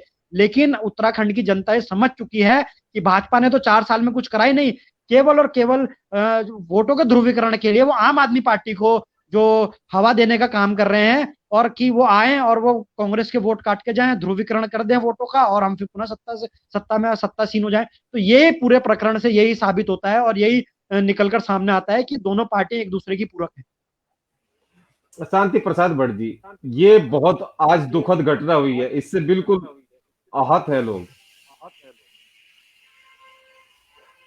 क्या मानते हैं? आम आदमी पार्टी के तो चले गए। देखिए जयवीर भाई, जाना था कहीं जी। बात को इस तरह से समझने की जरूरत है कि आखिर चुनावी वर्ष में इस तरह की राजनीतिक नौटंकियां हो क्यों रही हैं। यदि आप 2006 की डिबेट देख लेंगे तो आपको ऐसा ही दिखेगा। 11 में भी ऐसा ही हुआ, ठीक है, 16 में भी ऐसा ही हुआ, और अब आप देख लीजिए 22 का चुनाव आ रहा है तो अब ये 21 में भी ये नौटंकियां शुरू हो गई। आपको अच्छी तरह याद होगा जब कांग्रेस की सरकार बनी थी तो एनडी तिवारी को अस्थिर करने के लिए हरीश रावत जी ने क्या क्या नौटंकी नहीं करी, उनके फोटो वायरल किए। बाद में एनडी तिवारी जी जब फंसे तब जग जाहिर हुआ उसके पीछे हरीश रावत जी का भी हाथ बताते हैं। उसके बाद हरीश रावत जी ने, आज की डेट में देख लीजिए, प्रीतम इनके अध्यक्ष हैं। कांग्रेस में 36 टुकड़े हैं, भाजपा के भी 36 टुकड़े हैं, और मैं स्वीकारता हूं मेरी उत्तराखंड क्रांति दल आंदोलनों की निकली हुई पार्टी है। आर्थिक रूप से इतने टूट गए राज्य बनाने में कि जिसके पास 10 बीघा जमीन थी बेचारा वो 100 गज जमीन पर रह गया। हमने इस राज्य के लिए अपना जीवन खपाया है मेरे दोस्त, और हम आर्थिक रूप से कमजोर हैं। हम पहाड़ के दबे कुचले लोगों के नेता हैं, नहीं है हमारे पास पैसा। भाजपा कांग्रेस ने अगर धन बल के दम पर अगर जनता को भ्रमित किया है तो जनता ने उसकी सजा भी भुगती है। आज पहाड़ के अंदर 19 लाख लोग बेरोजगार हैं। आज लोगों को समझ में आ रहा है कि उत्तराखंड के बुनियादी सवालों में यूकेडी लड़ रही है। मेरे पास पैसा नहीं होगा तो क्या मैं उत्तराखंड के मुद्दे छोड़ दूं? मैं पूछना चाहता हूं, नौजवान लड़कों को कांग्रेस में कौन सा प्यार दिख रहा? हरीश रावत अपने बच्चों को एडजस्ट करने पे लगे हुए हैं। यशपाल आर्य अपने बच्चों को एडजस्ट करने पे लगे हैं, सब अपने अपने बच्चों को सेट करने पे लगे, और ये जवानी फ्री में झंडा ले लेके घूम रही है। इनको पता है ना इन्हें टिकट मिलना, ना इनका कोई भविष्य है। मगर जब इस देश के अंदर इतिहास गवाह है, रावण तब मरा जब घर में जयचंद हुआ। विभीषण ना होता तो रावण भी ना मरता। और इस देश के अंदर अगर अंग्रेज आए हैं तो घर के अंदर वायसराय बनने वाले कुछ जयचंद थे जिन्होंने अंग्रेजों को फंसाया, देश 200 साल गुलाम हो गया। आज उत्तराखंड राज्य बनने के बाद जिन्होंने राज्य का विरोध किया वो सत्ता में आ गए, तो घर में जयचंद हैं तो हो गया। आज आम आदमी पार्टी में कौन है? कांग्रेस और भाजपा के। अगर मनीष सिसोदिया ये कहते हैं कि हमारा मंत्री अमुक है, तो मैं मानता इस बात को कि भाई मनीष सिसोदिया जो है उत्तराखंड के अंदर अपना मुख्यमंत्री का चेहरा घोषित करके चला गया, तो मुझे लगता है कि आम आदमी पार्टी ने अच्छा काम किया। आप सोचिए कितना घातक होगा यदि मनीष सिसोदिया के कहने में यहाँ वोट पड़ गई। मुख्यमंत्री कौन होगा? मनीष सिसोदिया तो होने का नहीं, या तो कलेर होगा या रजिया बेग होगी। और अगर कहीं गलती से, तो अगर ये लोग मुख्यमंत्री हो गए तो आप बताइए इनका तो कोई विजन नहीं। पहले हमको दिल्ली का नागपुर वाले ने लूटा, फिर दिल्ली वाले ने लूटा, हरियाणा वाला लूटेगा, फिर वो कहेगा राज्यसभा में 500 करोड़ दो, फिर मैं राज्यसभा भेजूंगा, कैबिनेट मंत्री इतना परसेंट हमको दो, तो मैं कैबिनेट मंत्री पर। आप सोचिए ये उत्तराखंड क्या लूटने के लिए बना है? हमारा दर्द इस बात का है कि हमने राज्य बनाया है, हमारी ये चिंता है कि गांव के अंतिम व्यक्ति को सड़क, स्वास्थ्य, शिक्षा, बिजली, पानी, रोजगार, स्वरोजगार से जोड़ेंगे। यदि मनीष सिसोदिया ये कहता कि रोजगार की नीति ये होगी, बिजली पानी की नीति ये होगी, गांव में स्वरोजगार देने की नीति ये होगी, तो मैं मानता, मैं फ्री दे दूंगा। बाबा जी का राज हो रहा है में हमारी संपत्ति हमें फ्री दे दोगे, नाले खाले में बांट दोगे सब कुछ। और मैं इस भाई से पूछना चाहता हूं, बता दो उत्तराखंड का मूल निवासी कितने नाले खाले में रह रहे? अरे पहाड़ी आदमी तो 50 गज की जमीन अगर खरीद के रहता है, कभी फ्री की जमीन पे नहीं रहता। उठा के देख लीजिए कौन लोग बैठे हैं, किसी में काऊ ने बसा रखा, किसी में दिनेश अग्रवाल ने बसा रखे। क्या जानते नहीं उत्तराखंड के लोग कि किन किन लोगों ने कौन कौन अपने वोट के लिए बसा दिए? उत्तराखंड का स्वरूप बिगाड़ दिया। 64 लाख लोगों का ये राज्य था, यहाँ 1,01,16,752 हो गए। कहां से हो गई जनसंख्या? कौन सी उपलब्धि है भाई? गांव में लोग रोजगार के लिए रो रहे हैं, भूखे मर रहे, किसान व्यापारी आत्महत्याएं कर रहे, और ये उत्तराखंड को लूटने के लिए योजनाएं पे योजनाएं बना रहे। इतने हम लोग इतने राजनीति में कमजोर हैं क्या कि पहले कांग्रेस लूटे, फिर भाजपा लूटे, फिर हरियाणा से आके आम आदमी पार्टी लूटे? अरे भाई इतना लूटने के लिए हमारे पास क्या 20 साल में जनता नहीं समझ रही है क्या? तो जनता इस बात को समझ रही है। मगर जब मनीष सिसोदिया ये बताने को तैयार नहीं है कि हम उत्तराखंड के अंदर समृद्ध बनाने के लिए क्या संसाधन है, क्या विजन है हमारा, तो भाई कोई क्यों विश्वास करेगा इसको? ये विजन है मनीष सिसोदिया का कि भाजपा ने नालायक है, कांग्रेस नालायक है, हमें वोट दे दो। और हमें वोट दे दो इसलिए उत्तराखंड के शिक्षक बेईमान। लेकिन सरकार भी तो उपलब्धि नहीं बता पाई ना भाई। सरकार कहां से उपलब्धि बताएगी? अच्छा एक बात बताइए जयवीर भाई, हम 20 साल से कर क्या रहे? हम कांग्रेस के बेईमानी को जनता के बीच में लेकर आ रहे हैं। धरना, प्रदर्शन, जेल भरो आंदोलन, लाठी, सब हम तो कर रहे हैं। वही काम हमने भारतीय जनता पार्टी का कहा कि प्रचंड बहुमत की सरकार का काम देखिए का एक भी काम जनहित के लिए नहीं कर रही है। तो जो काम हम कर रहे हैं वो काम आम आदमी पार्टी कहां कर रही है? पिछले 2012 में अस्तित्व में आई है। आप बता दिए 8 साल में कितने दिन मनीष सिसोदिया उत्तराखंड की शिक्षा के लिए सड़कों पर लेटे? ये दिल्ली से आके हमको क्या शिक्षा दे रहा भाई? ये बता के इनके नेताओं में इतना दम नहीं है क्या ये अपने नेता जो उत्तराखंड के नेताओं का जवाब दे सके? क्योंकि इन्हें बोलना नहीं आता, ना बोली, ना भाषा, ना उत्तराखंड का खान पान, ना जान, ना पहचान, कुछ भी नहीं। अचानक पता लगा अब मोहनिया बनेगा नेता। अगर यहाँ की उत्तराखंड की बहु बेटियों को खतरे में डालना है क्या? जिसने दिल्ली के अंदर 6-6, 7-7 मुकदमे झेल रहा हो महिलाओं के साथ, उस व्यक्ति को यहाँ अगर प्रभारी बना दोगे तो क्या पता नहीं है? इससे पहले योगेंद्र यादव पर आम आदमी पार्टी की महिलाओं ने आरोप लगाए। मेरे पास सारी चीजें हमारे पास है। दबी जबान में आम आदमी पार्टी के नेता बोलते हैं कि भाई साहब उत्तराखंड को बर्बाद कर देंगे अगर ये ऐसी सोच के लोग उत्तराखंड में आ गए तो। और आप देखिए कौन इनके नेता हैं।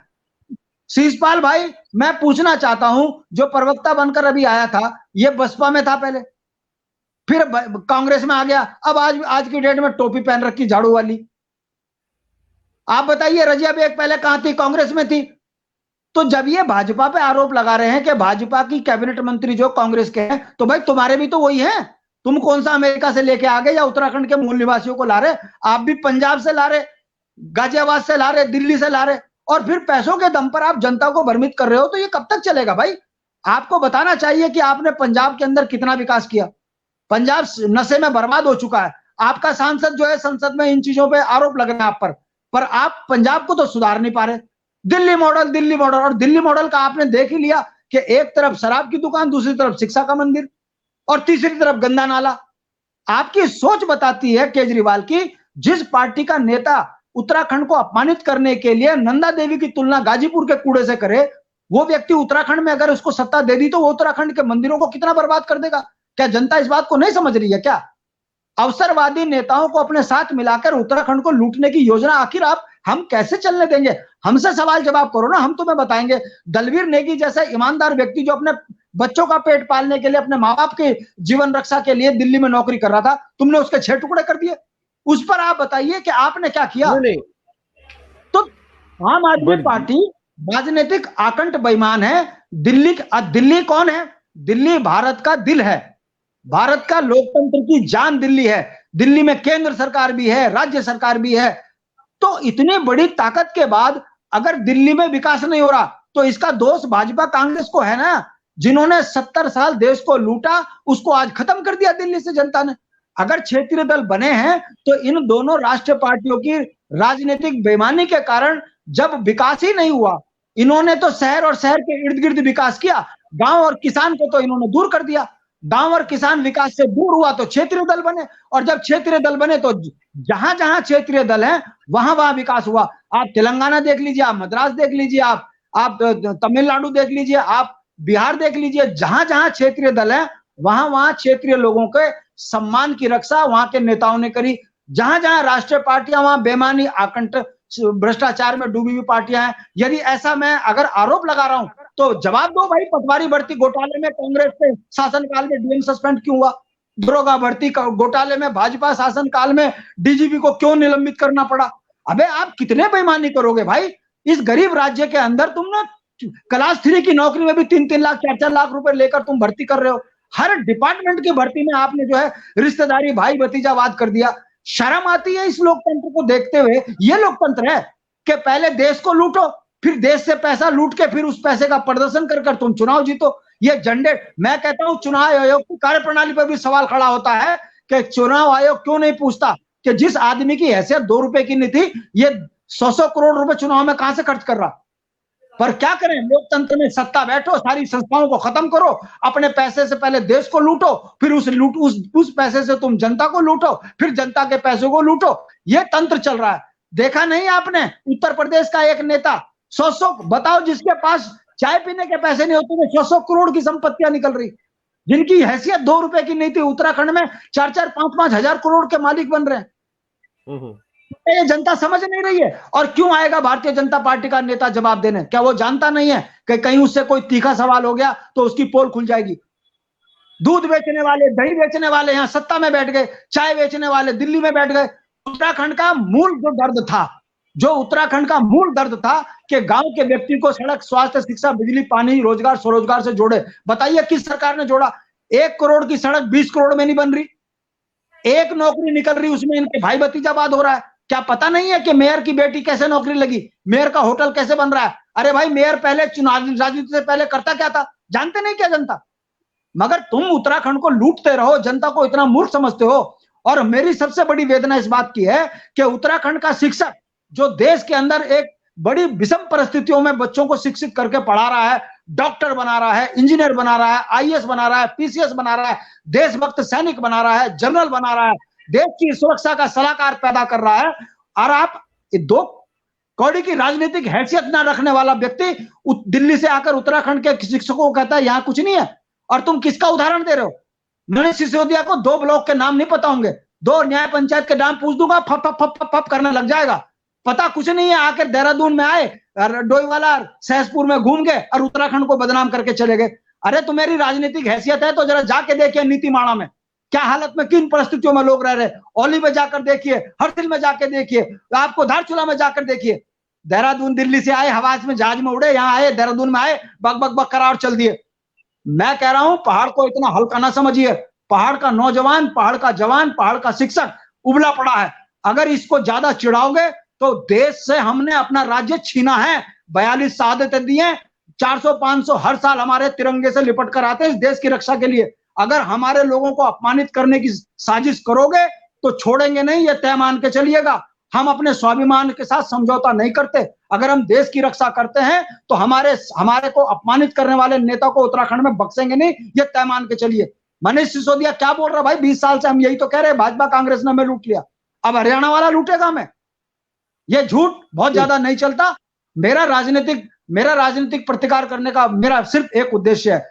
अगर मनीष सिसोदिया जी चैलेंज करने आए थे तो उनको यहां बताना चाहिए था नहीं कि भारतीय जनता पार्टी ने ये देखिए, भारतीय जनता पार्टी ने ये बेईमानी करी है, हम सत्ता में आएंगे तो ये काम करेंगे, बिजली पानी फ्री दे देंगे। राजा और बाप का माल है क्या? उत्तराखंड राज्य हमारा है, यहाँ के मूल निवासियों को बिजली फ्री मिलेगी, यहाँ के मूल निवासियों को पानी फ्री मिलेगा। जो उत्तराखंड में बाहर से आए हैं उनको फ्री देने का क्या मतलब होता है? आप आइए, टैक्स दीजिए, रहिए, आपके रहने का अधिकार, कहीं दिक्कत नहीं है।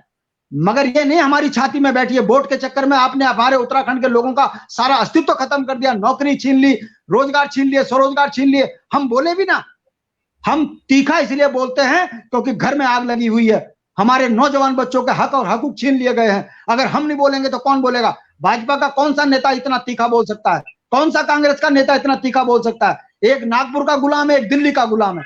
क्या उत्तराखंड की जनता को हरियाणा का गुलाम बनाएंगे? समझते नहीं है क्या हम कि ऊपर की प्रशासनिक इकाई उत्तराखंड को कैसे लूट रही है? हम यूकेडी के नेता हैं, धरती पुत्र हैं, राज्य आंदोलन से निकले हैं। हमारा दर्द है कि पहली प्राथमिकता स्थानीय व्यक्ति की होनी चाहिए। गांव का व्यक्ति पढ़ रहा है बेचारा देहरादून में, उसको पता ही नहीं चल रहा उसके खिलाफ षड्यंत्र क्या हो रहा। अगर खेल के मैदान में देखो तो खिलाड़ी अपने दम पर बेचारा कर रहा, वो बेचारा स्टेट लेवल पर नहीं जा पा रहा। अगर शिक्षा के क्षेत्र में देखो तो डॉक्टर को नौकरी नहीं मिल रही और बाहर वाले को यहाँ नौकरी मिल जा रही। अगर हम जेई देखें, एई देखें, हर डिपार्टमेंट के अंदर हमारे स्थानीय लोगों की अनदेखी हो रही। कौन बोलेगा इन चीजों को? भाजपा बोलेगी? कांग्रेस बोलेगी? अरे इनके शासन काल में तो अनपढ़ तो यहाँ प्रोफेसर बन गए। दून यूनिवर्सिटी का उदाहरण मैं आपके सामने दे रहा हूं। कितने आरटीआई में मैंने खुलासे कर दिए, एमडी से लेकर डायरेक्टर तक, टीचर से लेकर भ्रष्टाचारियों को ऊपर कितनी कार्रवाई मैंने करा दी। मैं अगर विधायक नहीं हूं तो क्या मैं चुप हूं? मैंने राज्य आंदोलन में लाठी खाई है। राज्य बनने के बाद उत्तराखंड के भ्रष्टाचार पर मैं लगातार काम कर रहा हूं, बोलता हूं, तीखा बोलता हूं। जेल से लेकर सड़क तक, लाठी से लेकर क्या नहीं झेला हमने। तमाम वो अपमान हम रोज झेलते हैं इस बात को लेकर कि ठीक है सत्ताएं अपमानित करती हैं, सत्ता का काम है, सत्ता अपना काम करे, हम जनता की आवाज बनकर जनता के लिए लड़ते रहेंगे। अपमान भी अपने राज्य में हम झेलें, हमारी संपत्ति पे भी बाहर वाले बैठे और हम बोले भी ना, और हमारे को आकर एक हमारे टीचरों को बदनाम करके चला जाए एक मनीष सिसोदिया, कौन बर्दाश्त करेगा? बता दीजिए आज पूरे दिन में किस नेता ने इतना तीखा बोला? शांति प्रसाद भट्ट अगर बोलता है तो ये मेरे संघर्ष की पहचान है कि हमने इस राज्य को लड़ के लिया है, किसी के बाबा की भीख में नहीं लिया। हमने राज्य लड़ के लिया है और हमारे आदमियों के हक हकूक पर डाका डालेगा, उन्हें बख्शेंगे नहीं। जयवीर भाई, राजनीति में तय मान के चलिए, रास्ते तीखे जो चुनता है, जो कांटों पर चलता है, लाइन वो सही बनाता है, और जो आराम की जिंदगी जीता है वो भ्रष्टाचार और हराम के रास्ते पर रहता है, वो जिंदगी भर नेता नहीं बनता। हम विधायक बने ना बने, मगर उत्तराखंड के जन के दिल और दिमाग में हम छाए हुए हैं। हर एक व्यक्ति की जुबान में है कि यूकेडी को सत्ता मिलेगी तो उत्तराखंड की तकदीर ये एक दिन। मेरा विश्वास है कि हम जनता की आशाओं पर आएंगे और जिन्होंने उत्तराखंड को बर्बाद किया है, वो चाहे कांग्रेस का हो चाहे भाजपा का हो, उन्हें बख्शेंगे नहीं। और मैं अच्छी तरह जानता हूं, ये भूपेंद्र भाई मेरा छोटा भाई है। मैं जानता हूं संघर्ष करना बहुत जरूरी नहीं है कि वो संघर्ष की तासीर को पकड़े। छोटे रास्ते पकड़कर छोटी सुविधाएं और छोटे सुख के लिए लोग जीना चाहते हैं। अगर ऐसा ना होता तो अंग्रेज हम पे राज ना करते 200 साल। अगर ऐसा ना होता तो 22 साल हमको उत्तराखंड राज्य आंदोलन में संघर्ष ना करता, 42 शहादतें ना देना पड़ती। यदि ऐसा ना होता तो 1857 में मंगल पांडे ने जो देश की आजादी का अलग जगाया था, 90 साल बाद देश आजाद ना होता। ये वो तमाम सवाल है जो घर के जयचंदों के कारण देश से लेकर राज्य तक लूटे हैं, और उनमें कोई कमी नहीं है। जयचंद घर घर में है। भगत सिंह लोग सोचते हैं पड़ोसी के घर में हो, संघर्ष सोचते हैं दूसरे का बच्चा करे, मेरा बच्चा तो सिर्फ मलाई खाए। ऐसा नहीं चलता। हमने 42 शहादतें खो दी हैं, जेल भरे हैं, जेल भरे हैं। हमने वो तमाम अपमान झेले हैं इस राज्य के लिए। यदि कोई लूटने का मनसा लेकर आएगा तो उसे हम बख्शेंगे नहीं। तय मान के लिए, चाहे फिर वो मनीष सिसोदिया हो, चाहे भारतीय जनता पार्टी हो, कांग्रेस हो, इनको बताना पड़ेगा कि उत्तराखंड के अंदर आने के पीछे आपका ब्लूप्रिंट क्या है। ये झूठ और लूट नहीं चलेगी उत्तराखंड के अंदर। बिजली पानी में अगर किसी का हक है तो वो स्थानीय मूल निवासी का है। वो गुरुकुल नारसन का हो, चाहे उधम सिंह नगर का हो, चाहे विकास नगर का हो, नीति का हो, माणा का हो। मगर हमारी संपत्ति में तुम नाले खालों में बेच दोगे, ये होने नहीं देंगे। और जो ये करेंगे, उनकी संपत्तियों की जांच कराकर राज्य के अधीन ना करा दी तो मैं नेता किस बात का। मैं राजनीति इस बात के लिए नहीं कर रहा हूं कि मुझे सुख चाहिए, मैं राजनीति इस बात की कर रहा हूं या तो सिर पे कफन, वरना जिंदगी में उन तमाम लोगों को राजनीतिक रूप से नंगा ना कर दिया तो नेता काय का भाई मैं? मेरा संघर्ष किस काम का? यदि मैं इन समझौते के साथ जीने लग गया तो मैं राजनीति छोड़ दूंगा। मेरी तासीर में जो एक गर्मी है ये पहाड़ के उस व्यक्ति की है जिसके बच्चे को रोजगार चाहिए था, रोजगार नहीं मिला। यह पहाड़ के उस बच्चे की जवान है जो अपने सुख और सुविधाओं के लिए जीना चाहता है, मगर सरकारें उसको वो सुविधाएं नहीं दे रही है। अरे नेता बन जाओ भाजपा कांग्रेस में, करोड़ों की संपत्ति जोड़ लो, छीन लूंगा मैं, छोड़ूंगा नहीं। ये तय मान कर चलिए, गुरुकुल नारसन से लेकर बद्रीनाथ तक की जमीनों पर इंच मात्र भी कोई बाहर नहीं गई है। जो हमारी जमीन है, जिन्होंने रजिस्ट्रियां गलत करी हैं, उनसे छीनने का काम करेगी तो यूकेडी करेगी और उसमें स्थानीय लोगों को बैठाएंगे। ये तय मान के चलिए, भाजपा कांग्रेस आकंठ राजनीतिक बेईमान है। यही कारण है कि आज उत्तराखंड की जनता शर्मसार हुई है। इनका प्रवक्ता भाग गया, जो बोलता है कि अधिकारी मेरी नहीं सुनते, जो बोलता है कि नेता मेरी नहीं सुनते। अरे भाई, जब तुम्हारे अधिकारी नहीं सुनते, छोड़, काय को बैठा राजनीति करने के लिए? मगर जब जनता के सवाल जवाब देने होते हैं तब अधिकारियों पर दोष दे दो, और जब अधिकारी तुम आपसे कहें कि ये राजनीतिक बेईमानी है, यहां नहीं चलेगी, तब आप उसको उठा के दूसरी जगह भेज दो, प्रतिनियुक्ति में भेज दो, मलाई की जगह पर भ्रष्टाचारी को बैठा दो और ईमानदार को साइड लगा दो। जनता देख नहीं रही है? जनता इस बात को समझ रही है कि उत्तराखंड का मूल निवासी, चाहे वो नौकरी कर रहा है, वो उपेक्षित है, चाहे फिर वो टीचर हो, जेई हो, एई हो, चाहे वो प्रशासनिक इकाई में हो। जो बेईमान है वो देहरादून में टॉप जगह पर बैठता है, जो आकंठ बेईमान है वो उससे बड़ी टॉप जगह पर बैठता है।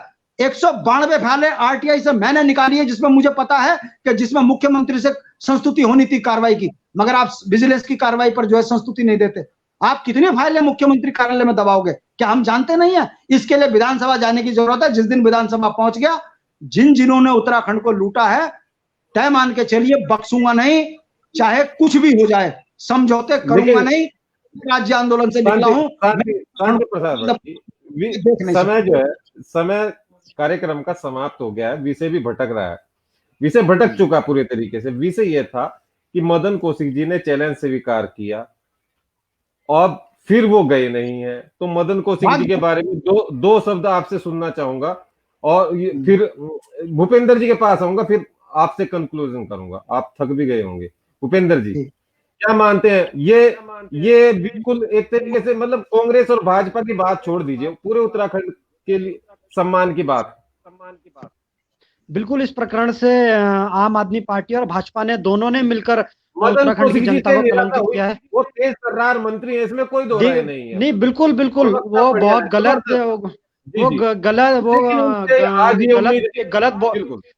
वो एक गलत बॉल को छिड़ गए, जिससे जो आम आदमी पार्टी ने उन पर बाउंसर फेंकने की कोशिश करी, वो उसको नहीं झेल पाए। और क्योंकि उन्होंने बाउंसर फेंकने का मौका आम आदमी पार्टी को दिया, इसलिए आम आदमी पार्टी उनके ऊपर बाउंसर फेंक पाई। यही मैं आपको कहना चाह रहा हूँ। क्योंकि अगर वो आम आदमी पार्टी को मौका ही नहीं देते कि मैं आपका चैलेंज स्वीकार कर रहा हूँ, क्योंकि उनके पास वैसे भी कोई काम नहीं है, अगर वो उसको मौका ही नहीं देते तो वो आज यहाँ तक नौबत नहीं आती। आज हमें इस डिबेट जो आज आपने जो डिबेट चलाई है, इस डिबेट में आज हम बेरोजगारी, भ्रष्टाचार, स्वास्थ्य, इस मुद्दों पे आज हम यहाँ पे डिबेट कर रहे होते, लेकिन मुद्दों से ध्यान भटकाने के लिए इस तरह की नौटंकियां दोनों पार्टियां कर रही हैं। इधर से वो कुछ, आम आदमी कुछ कह रही है, उधर से भाजपा कुछ कह रही है। इस प्रकार से मामले को डिस्ट्रैक्ट करने का और वोटों का ध्रुवीकरण करने का जो ये प्रयास दोनों पार्टियां मिलकर इस प्रदेश में करना चाह रही है, लेकिन इस प्रदेश की जनता ये समझ चुकी है कि जो 4 साल में अगर भाजपा कुछ नहीं कर पाई, इसी की वजह से वो नहीं गई। लेकिन अगर उसने कुछ किया होता तो वो जाती ना। चाहे आप बेरोजगारी का मुद्दा ले लीजिए, स्वास्थ्य का मुद्दा ले लीजिए, कोविड-19 के समय में जितनी अव्यवस्थाएं हो गई उसका मुद्दा ले लीजिए, पलायन का मुद्दा ले लीजिए, जो प्रवासी उत्तराखंड में जो इस वक्त जो उसके समय आए, लॉकडाउन के समय प्रवासी आए, उनका मुद्दा ले लीजिए। ऐसा कोई भी एक मुद्दा नहीं था इस भाजपा सरकार के पास कहने के लिए कि वो जाते मनीष सिसोदिया से कुछ भी पूछ लेते उनसे, क्योंकि मनीष सिसोदिया जी, क्योंकि उनको लगता है कि वो दिल्ली से आए हैं, वो अगर यहाँ पर वो भूले भटके अगर मदन कौशिक जी कोई अपनी बात यहाँ पर उनके सामने करते तो वो दिल्ली का मॉडल यहाँ पर प्रस्तुत कर देते। लेकिन आम आदमी पार्टी को समझना चाहिए, दिल्ली और उत्तराखंड में भौगोलिक परिस्थितियां भिन्न है। जिस प्रकार से अभी कहा गया कि जो हमारा जो दिल्ली है, और दिल्ली हमारे देश की राजधानी है, और दिल्ली में जो केंद्र सरकार का बजट है, राज्य सरकार का बजट है, इतना सारा बजट होने के बावजूद अगर वहां पर विकास नहीं होगा तो कहाँ विकास होगा? क्या शीला दीक्षित ने दिल्ली में विकास करके नहीं दिखाया? लेकिन भाजपा भाजपा द्वारा और आम आदमी द्वारा कुचर्क रखकर वहां पर उसकी सरकार को डिस्टेब्लिश करने का काम किया गया। तो वो यही काम भाजपा, क्योंकि भाजपा को अब लग गया है कि 2022 में सत्ता में नहीं आने वाले, क्योंकि उन्होंने कोई भी किसी प्रकार का यहाँ पर कोई भी काम नहीं किया है, तो कुछ ऐसा नौटंकी किया जाए, कुछ ऐसा यहाँ पर हमारे द्वारा काम किया जाए जिससे कि हम दोबारा सत्ता में लौट लें। तो उसी के उन्होंने परिप्रेक्ष्य में आज उन्होंने ये नौटंकी की है, जिससे दोनों ही पार्टियों का चेहरा बेनकाब होता है। एक तरफ आम आदमी पार्टी का चेहरा बेनकाब होता है कि उनके पास कोई नेता नहीं है, वो खाली मुद्दों को भटकाने के लिए आ रहे हैं, और अगर उनपे कोई नेता, अगर वो इतने ही उत्तराखंड के हितैषी हैं तो वो अपनी नीतियां बताएं कि वो किन मुद्दों को लेकर चुनाव जनता के बीच में 2022 में जाएंगे। क्या उनकी शिक्षा नीति है, क्या उनकी स्वास्थ्य नीति है, क्या उनकी पलायन को रोकने के लिए नीति है, क्या स्वरोजगार की नीति है, किस प्रकार से जो हमारे जो चारों धाम है इसको लूटने का काम सरकार कर रही है, जैसे सरकार किस प्रकार से वो इस चीज को रोकेंगे। तो इस प्रकार की उन्हें अपनी बात वहां रखनी चाहिए थी लेकिन उन्होंने अपनी बात नहीं रखी, मुद्दे को भटकाने के लिए उनको बुलाया गया। जी ऐसा कुछ कोई ब्लूप्रिंट नहीं है। जी एक इस तरीके से उन्होंने वो इसलिए नहीं किया क्योंकि उन्हें मुद्दों से जनता का ध्यान भटकाना था। अगर वो चाहते असल में कि जो जनता है, जनता के मुद्दों को वो पकड़े, पहाड़ का जो आदमी, जो नौजवान पलायन कर रहा है उसको पकड़े, पहाड़ में जो अच्छी स्वास्थ्य सुविधाएं नहीं है, अच्छी शिक्षा नहीं है, जो जर्जर स्कूल भवनों की हालत होती है, अगर इस प्रकार के अगर वो मुद्दों को अगर वो उठाना चाहते या लेके आते तो इसमें वो बोलते, इस विषय में अपनी बात रखते, ना कि वो इस प्रकार की नौटंकी करते कि आप आइए खुली डिबेट कीजिए, हम आपके साथ डिबेट करने को तैयार हैं। अरे भाजपा क्यों अपने पैर में कुल्हाड़ी मारेगी? भाजपा क्यों डिबेट करने को जाएगी? क्योंकि उस पर कोई मुद्दे नहीं है, क्योंकि उन्होंने कुछ 4 साल में कोई काम ही नहीं किया है। केवल अपनी सरकार को जो कांग्रेस के गए हुए जो मंत्री हैं, जिनको उन्होंने मंत्री बना रखा है, उनके सारे चलाने की कोशिश कर रहे हैं। तो इस प्रकार से जो ये षड्यंत्र जो दोनों पार्टियों द्वारा रचा गया उसको जनता भली भांति समझ चुकी है। और मैं आपको बधाई देना चाहता हूं कि आपने इस प्रकार के मुद्दे को आज अपने चैनल के द्वारा यहाँ पर उठाने का काम करा, कि जिससे इन दोनों जो पार्टियां हैं जो 2022 में सत्ता में आने का ख्वाब देख रही हैं, आज उनका चेहरा है वो आज जनता के सामने बेनकाब हो। जी देखिए जी, एक्चुअल में कार्यक्रम का जो समय है वो समाप्त हो गया है, फिर भी मैं फाइनल कमेंट लूंगा शांति प्रसाद भट्ट जी से। शांति प्रसाद भट्ट जी, मदन कौशिक जी एक तेज तर्रार मंत्री के रूप में माने जाते हैं, इसमें कोई दो राय नहीं है। अच्छे वक्ता भी है और जवाब बेहतर देते हैं, और शायद अगर इस तरीके की ये चर्चा हो जाती तो बेहतर जवाब भी देते, उम्मीद ऐसी है। लेकिन नहीं हो पाई है, कई वजह रही, उस पर आज हमने चर्चा भी की। इस तरीके से मनीष सिसोदिया जी ने 2 प्रोग्राम किए। उससे पहले जो उनका दौरा था इधर गढ़वाल मंडल में, देहरादून में, तब भी उन्होंने टीवी चैनल की तरह एक कार्यक्रम डिजाइन किया। आज भी वही कार्यक्रम डिजाइन किया। इस तरीके से वो डिजाइन कर रहे हैं कार्यक्रम, वो आ रहे हैं और जा रहे हैं। एक तरीके से ये इस समय तो सरकार को नीचा दिख। तो क्या मानते हैं, मदन कौशिक जी ने आज कहीं ना कहीं शर्मसार किया? देखिए, एक चीज तो तय मान के चलिए कि भारतीय जनता पार्टी की कलाई खुल गई। इनकी राजनीतिक बेईमानी आपको मैं बताता हूं, 10 साल का ट्रैक रिकॉर्ड देख लीजिए। यदि बच्चे कहीं धरना देते हैं तो ये कहते हैं कि ये तो लोग राजनीतिक कर रहे हैं। ये लोग अगर लायक होते तो यहाँ सरकारी नौकरी नहीं, कहीं भी नौकरी कर रहे होते। नौकरी मांगो तो ये उनको नालायक कह देते हैं। मगर जब मंत्री पर, आपने कहा ना कि ये बहुत लायक है, इसका मैं उदाहरण दे रहा हूं। जब इन्हीं मदन कौशिक जी से कहा जाता है कि साहब सरकार में काम नहीं हो रहा, तब यही मदन कौशिक जी प्रेस कॉन्फ्रेंस करके कहते हैं अधिकारी मेरी सुनते नहीं है। मैं भाजपा की राजनीतिक बेईमानी बता रहा हूं कि कैसे लोगों को सत्ता दे दी जो जनता के सवालों से भागते हैं। और तीसरा उदाहरण मैं आपके सामने बता रहा हूं कि जब कोई राजनीतिक व्यक्ति इनको ललकारता है तो ये कैसे बिल में दुबक जाते हैं। तो आप कह रहे हैं ये कद्दावर हैं, ये आकंठ राजनीतिक बेईमान लोग हैं। ये नौकरी देना नहीं चाहते, संसाधनों में ठेकेदार, ये विधायक, ये सप्लायर, ये हर काम बिजनेस का ये खुद कर रहे हैं और जनता को बेवकूफ बनाने का काम कर रहे हैं। नौजवान नौकरी मांगता है तो उसको ये कह देते हैं ये नक्कारा है। अगर कोई भारतीय जनता पार्टी पे सवाल खड़े करता है उसको कह देते हैं ये देशद्रोही है। अगर इनसे कोई किसान डिमांड करता है उसको ये खालिस्तानी, पाकिस्तानी, पता नहीं क्या क्या बोल देते हैं। मेरी समझ में नहीं आ रहा है कि भारतीय जनता पार्टी देश के नागरिकों को इन अलंकारों से पुकारती है इनको सत्ता जनता चलने जो है देश के विकास के लिए दी है, राज्य के विकास के लिए दी है, या खुद को बदनाम करने के लिए दी है? ये नागरिकों को जिन जिन अलंकारों से पुकारते हैं, ये उसका उदाहरण है कि भारतीय जनता पार्टी साबित हो चुकी है ये जुमलेबाज हैं, झूठे हैं, नकारा हैं। और आज साबित हो गया कि सरकार का प्रवक्ता एक अदने से व्यक्ति को, जिसने दिल्ली से आकर एक प्रायोजित कार्यक्रम किया और ये उसका जवाब देने की बजाय भाग गए, तो हमारी बात ये साबित हो गई कि उत्तराखंड का मुख्यमंत्री जीरो कार्य करने वाला मुख्यमंत्री है। सुबह सो जाता है, शाम को उठता है, चाय पीता है, फिर सो जाता है, जनता के काम करता नहीं। इसीलिए बेरोजगार परेशान है, किसान परेशान है, व्यापारी परेशान है, आम नागरिक उत्तराखंड में परेशान है। भाजपा के नेता मस्त हैं, इनके घोटाले के घोटाले रोज खुल रहे हैं, जनता इस बात को समझ रही है। उसी डर के कारण आज ये मनीष सिसोदिया से भी डर के भागे हैं। ये सच्चाई है और अब जनता इसकी सजा भुगत रही है। 22 का वक्त है, अगर भाजपा को जनता हटा देगी तो उत्तराखंड का विकास आपको होते हुए दिखेगा, वरना भाजपा कांग्रेस इस राज्य को लूटने वाली पार्टियां थी, हैं और रहेंगी। राज्य आंदोलन में भी इन्होंने राज्य आंदोलन का विरोध किया और अंत तक किया। किसी ने पत्थर चलाए, किसी ने रामपुर तिराहा कांड किया, सब जानते हैं। मैं ज्यादा नहीं बोलूंगा, मैं इतना बोलता हूं, जिन्होंने अपने बच्चों का बलिदान दिया, जिन्होंने इस राज्य आंदोलन में उत्तराखंड क्रांति दल के साथ मिलकर उत्तराखंड राज्य बनाने में अपना सहयोग किया, उन लोगों को एक मत होकर उत्तराखंड राज्य के अंदर क्षेत्रीय दल को आगे करना पड़ेगा, वरना 26 के परिसीमन के बाद उत्तराखंड के अंदर पहाड़ में विधायक बनना मुश्किल हो जाएगा। सब कुछ ऐसी स्थिति हो जाएगी कि राज्य का स्वरूप बिगड़ जाएगा और वो बड़ी भयानक स्थिति होगी।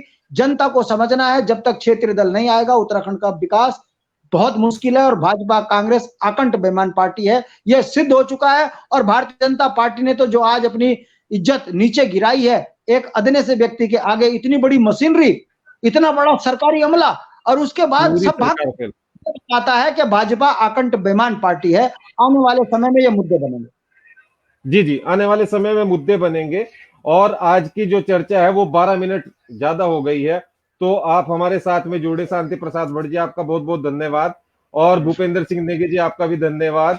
और शिशुपाल जी जुड़े थे आम आदमी पार्टी से, उनका भी धन्यवाद करता हूं, थोड़े समय के लिए ही जुड़े, तो उनका भी धन्यवाद। और जितने दर्शक आज हमें देख रहे हैं उन सभी का धन्यवाद। और उम्मीद करूंगा कि इस तरीके की चर्चाएं हम लगातार करते रहेंगे। छोटी छोटी बातें जो है वो बड़ी बड़ी हो जाती हैं, तो चर्चा करनी चाहिए। और लगातार हमारी जो चर्चाएं हैं वो शाम को 7 बजे आप देख सकते हैं हिमालय दर्पण उत्तराखंड पर।